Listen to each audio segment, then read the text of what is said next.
higher standards of living, full employment, and conditions of economic and social progress and development, solutions of international economic, social, health, and related problems, and international cultural and educational cooperation, and universal respect for and observance of human rights and fundamental freedoms for all without distinction as to race, sex, language, or religion. Article 56. All members pledge themselves to take joint and separate action in cooperation with the organization for the achievement of the purposes set forth in Article 55. Article 57. The various specialized agencies, established by intergovernmental agreement and having wide international responsibilities, as defined in their basic instruments in economic, social, cultural, educational, health, and related fields, shall be brought into relationship with the United Nations in accordance with the provisions of Article 63. Such agencies thus brought into relationship with the United Nations are hereinafter referred to as specialized agencies.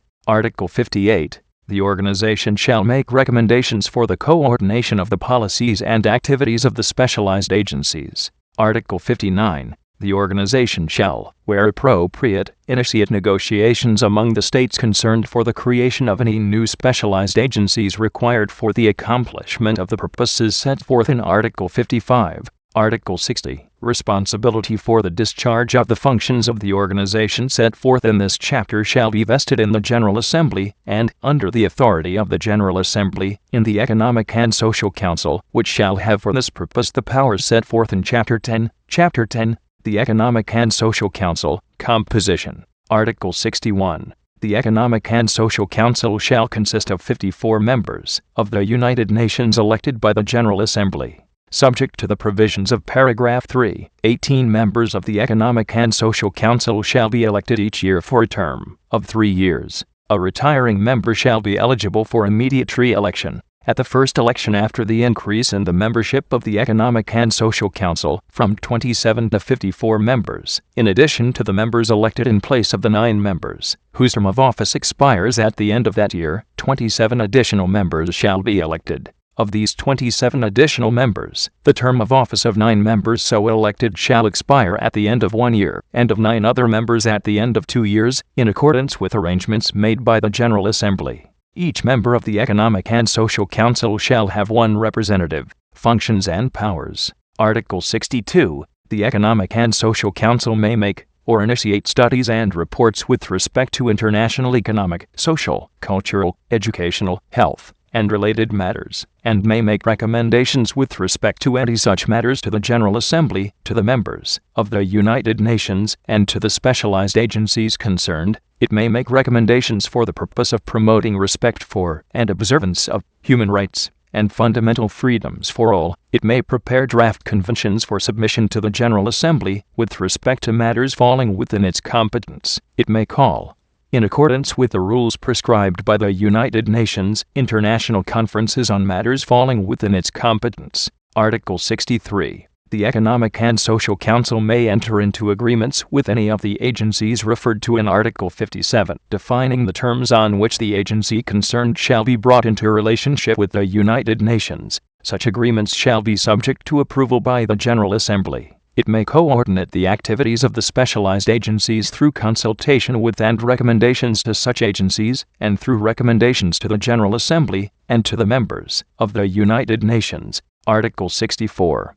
The Economic and Social Council may take appropriate steps to obtain regular reports from the specialized agencies. It may make arrangements with the members of the United Nations and with the specialized agencies to obtain reports on the steps taken to give effect to its own recommendations, and to recommendations on matters falling within its competence made by the General Assembly. It may communicate its observations on these reports to the General Assembly. Article 65. The Economic and Social Council may furnish information to the Security Council and shall assist the Security Council upon its request. Article 66. The Economic and Social Council shall perform such functions as fall within its competence in connection with the carrying out of the recommendations of the General Assembly. It may, with the approval of the General Assembly, perform services at the request of members of the United Nations and at the request of specialized agencies. It shall perform such other functions as are specified elsewhere in the present Charter, or as may be assigned to it by the General Assembly, voting Article 67. Each member of the Economic and Social Council shall have one vote.